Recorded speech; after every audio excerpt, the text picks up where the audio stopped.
دي أجمل رياضة في العالم حقيقي ممكن حد يلعبها. السكواش. السكواش ده يا جماعة يعني السكواش دي لعبة عظيمة جدا جدا جدا. أنا بقالي كتير قوي بلعبها. أنا بقالي يمكن فوق ال 15 سنة بلعبها.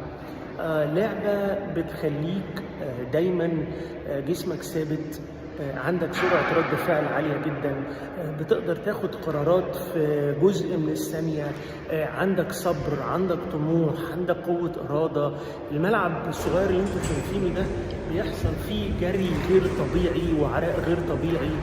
سرعة كرة سكواش بتكون رهيبة جدا جدا لما بتكون بتلعب ومعاك واحد في الملعب بتلعب ضده. بتبقى كل دماغك شغالة ازاي اعديه، ازاي اوصل للكرة، ازاي احس بالمكان اللي هو واقف فيه، ازاي احطها في حتة بعيدة عنه عشان اكسب النقطة. مقاومة، تفكير، سرعة رد فعل، جري، عرق غير طبيعي. لعبة كلها شفاء. اتمنى ان كلكم تمارسوها. طبعا ما تمارسوهاش كده لوحدكم، يعني لازم يبقى في مدرب فاهم.